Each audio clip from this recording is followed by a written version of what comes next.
guys? Matt Martin is back again. You know where we are, so let's get into it. Okay, let's go into it, guys. So, as you know, it's coming up to the Christmas season. It's funny that I'm doing this YouTube now, and a few people are starting to send me emails or things to cover, which is quite interesting. And it was actually a lady who sent me this link here in the UK regarding some fragrances and things of that nature. And this is something that came up in the Daily Mail, which is again a UK newspaper. This article is actually from November, so not too old, but again, he's saying it's something that's recent. So I just thought I'd do a quick review of this actually and see your thoughts on it as well, guys, and what you have to say. So it says now from the Mail Online, smells like nostalgia. Most wanted aftershaves for men this Christmas are nearly all retro scents, dating back to the 90s, the noughties, but Dior Sauvage is set to be the top seller. So guys, we're going to quickly just run through this now. I'm not going to read off word for word what it says because you can read that yourself. But what I want to do is get your thoughts on what you think about the points that they're putting forward. So just quickly now, it's saying buying the same old aftershave might not seem like an imaginative gift for the man in your life, but it turns out that most seem to prefer to stick with what they know. So is that a true point, guys? Is this something that you feel that you get a fragrance and you want to stick with the ones that you know already? Or is it a case that you want, if someone's going to give you a gift at least, you want to get one which is trying something else out there, trying something new? Personally, I prefer when somebody actually gives me one I already like and enjoy, rather than quote unquote wasting money trying to give me something which, to be honest, I just would never wear. But that's how it goes. I'm just going to run through quickly now, moving on to the next few paragraphs. Classic choices such as Ismayaki, L'Eau de Lizzie Homme, released in 1994, and Jean-Paul Gaultier Le Male, 1995, are among the top 10. However, the more recent released Dior Sauvage is set to reign supreme. So yeah, I do know a lot of people that do rate and quite highly Issey Miyake. Me personally, for myself, it doesn't really quite flow with my skin chemistry and for me, but I don't think it's a bad fragrance at all. And obviously, Jean-Paul Gaultier Le Male, 1995, that is in my top 5. No shadows of doubt about that one. That is one of my favorite fragrances ever made, and I will wear that one even in my top 3. So definitely for me. Then it goes on to say, guys, Johnny Depp, 46, has to be the face of Dior Cologne for 4 years now. And sales of the aftershave in the run-up to Christmas have been already taken on unsubstantiable lead, outselling the closest rival by 2 to 1. Moving down now, it says Dior Sauvage, which was released in 2015, is predicted to make around 34.5 million this Christmas, around 554,400 bottles sold. Thus far, Christmas is the busiest time of year for perfume sales, and the men's fragrances market, French fragrance market, is expected to hit 260 million just over October to December. This is up 4% on the last year, but it's still less than half the women's perfume market. So interestingly, on this one, guys, and this point here, so men's fragrances obviously seem to be less focused on to some extent than the ladies market, which is understandable. Again, guys, I'm just reading this to get your thoughts. Do you feel us as guys, we probably, obviously us being the guys that we are looking at this particular video, are probably slightly more concerned about fragrances, but us as guys, do we seem to focus slightly more on other things rather than the fragrances in general? Don't just talk about specifics, frag heads and things like that. That's not what I'm getting into. But just us in general, as men, we focus on other things other than fragrances. Whereas ladies, it's part of maybe their ritual when it comes to getting ready to go to work, when it comes to going out, things of that nature. It's a quote unquote essential for ladies. Whereas guys, it maybe might take the back seat. Obviously for me, and obviously for you, if you're watching this video, it's probably an important element of your daily routine. But for those on the whole, just speaking about the masses, what do you think, guys? Do you think that guys are probably less concerned about that? And now it says about the top 10 festive fragrances for men coming in. The Eau de Parfum is talking about Dior Sauvage, released 2015, is predicted to be, and again, those quotes again, Dior Sauvage, £60 for 50ml EDP. Again, I don't particularly find the EDP that particularly interesting, to be honest, guys.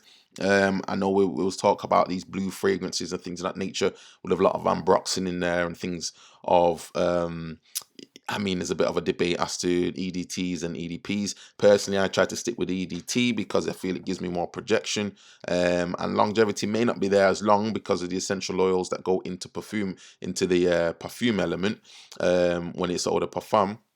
But nonetheless, guys, for myself, I prefer to smell the fragrance. I don't really want it to be like a slightly heavier fragrance or more concerned about longevity if I'm getting the projection I want for a reasonable 3 to 4 hours, which I feel that Dior Sauvage does give me if I wear the EDT version.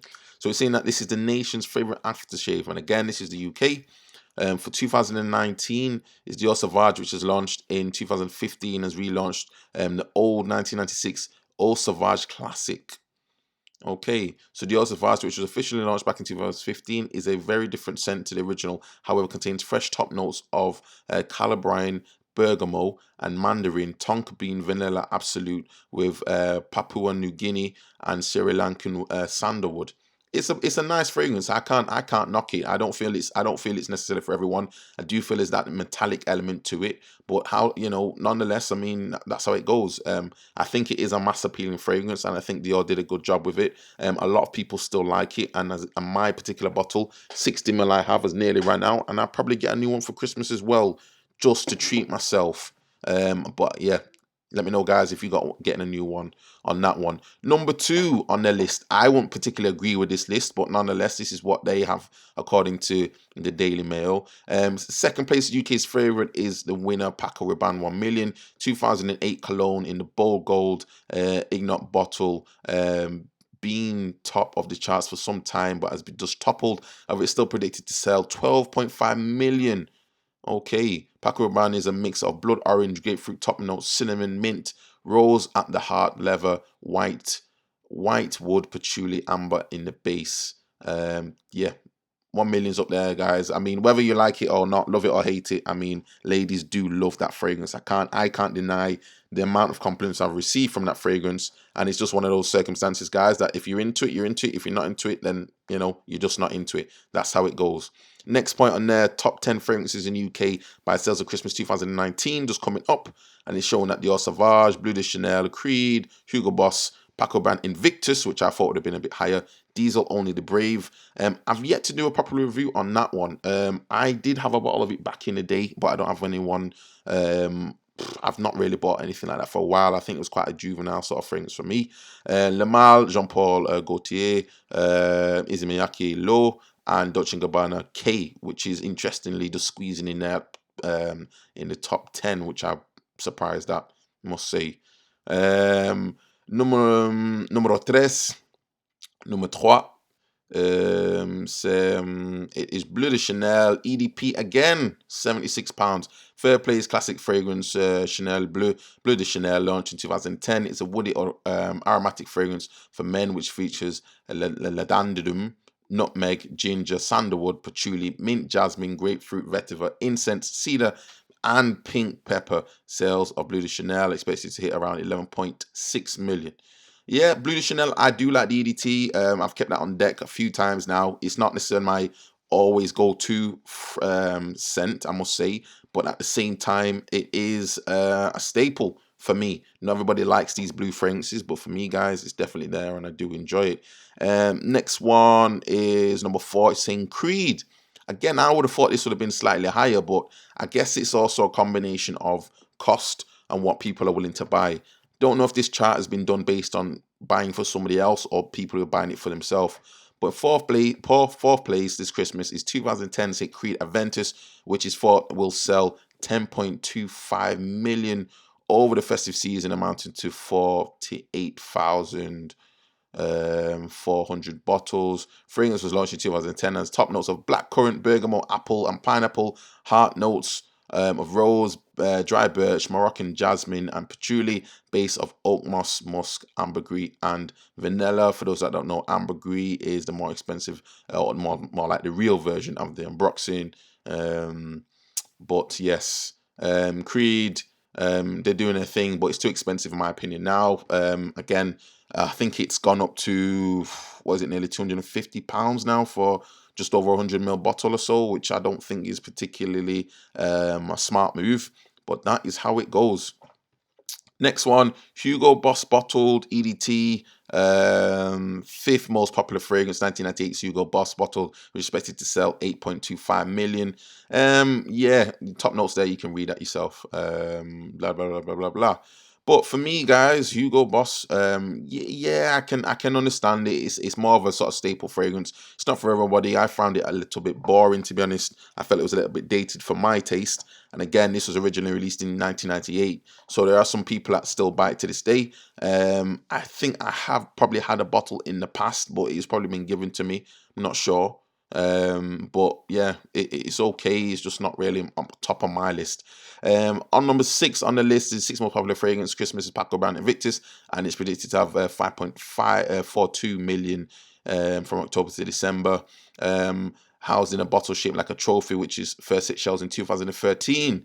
The scent contains a marine accord, grapefruit zest, bay leaf, as well as gaelic wood, ambergris, and patchouli. And for me, guys, this is a cold stone stunner. This is one of the best fragrances, I believe, again, within my top 5 when it comes to the designer fragrances. Paco Rabanne, in my opinion, guys, are actually killing it. Not everyone would agree with them. Some people say it's too juvenile. Some people say these things are too sweet.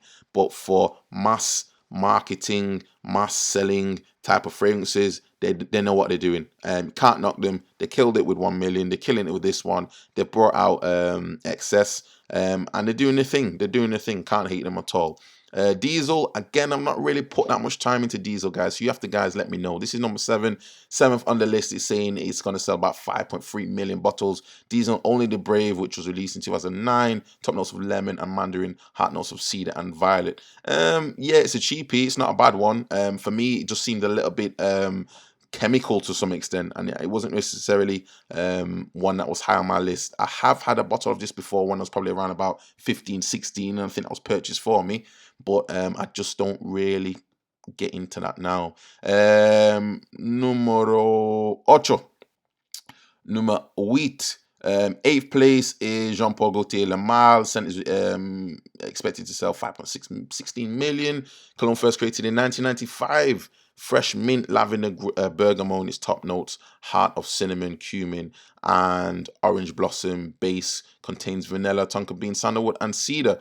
Yep, easy top 3 for me, guys. This is one of my classics. This is one of my go-to fragrances. This is one of my lane fragrances. This is a must if you're new to the game of fragrances and you don't know what to get, guys. And again, I don't think you could be slightly. If you're a teenager, guys, and you're just looking at this now, maybe this might be a little bit heavy for you. But for the slightly more aged gentleman, slightly more in your 30s to late 25s, easily get away with this one. Ladies love it, guys. Non-stop compliments with this all day long, and it still does the job for me. It has been reformulated, unfortunately. It's not as potent as it once was when it came to that type of barbershop note, but at the same time, it is what it is, and what can you do? Number 9, Neuf. Number 9. Izumiyaki, 1994. Sales predicted to be 4.38. Cologne was first introduced 10 years ago and combines bergamot, lemon, and tarragon. Middle notes of nutmeg, water lily, base of tobacco, sandalwood, cedar, vetiver, and musk. For me, guys, again, these are like more classic sort of retro fragrances. I just don't really feel I feel it's slightly dated for me. It's a good fragrance, don't get me wrong. I'm sure, there's many people that still like it. It's slightly fresh and it's got that woodsy note, slightly aquatic note, but it just doesn't really vibe for me anymore, unfortunately. Just wouldn't really purchase it. I don't see the point of it anymore. First came out in 1994. And me, the surprise here of all of them, which again I think is probably more to do with marketing. I don't think this is necessarily a genuine spot as such. For me personally, if they were going to do Dolce & Gabbana, it would need to be Dolce & Gabbana the one, and that's the Eau de Parfum version. But here they're said in 10th place, Dolce & Gabbana K, 4.2 million going to be generated. It contains blood orange, pressed Sicilian lemon, and juniper berries. The heart is pimiento essence combined with sage, geranium, and lavandum, while the base contains cedarwood, vetiver, and patchouli. Yeah, don't really agree on that one regarding this one being 10th place, but that's how it goes. It's not necessarily down maybe to personal preference, it's just down to what's being sold. So the final point says all indicators are this year will be a bumper year for men's fragrances sales. October has been the 4th bigger last year, November is strong as well. We predict that this will be Dior Sauvage's first year as men's Christmas #1. For the last 3 years, it was Paco Rabanne 1 million has taken to this top spot, but it looks like Sauvage will steal it this year. And that's the end of that one, guys. Well, they're saying Dior Sauvage is the winner for 2019. I don't particularly, me personally, would really hold it as the first place. But at the same time, this is based on sales. I also have a lot of friends who are in Germany right now. So for those guys, Guten Abend, Guten Nacht. You know who you are, so just saying hello to you guys. They're telling me that 1 million is still the one out there. They're telling me that guys in Germany don't seem to spend a lot on fragrances, which is interesting.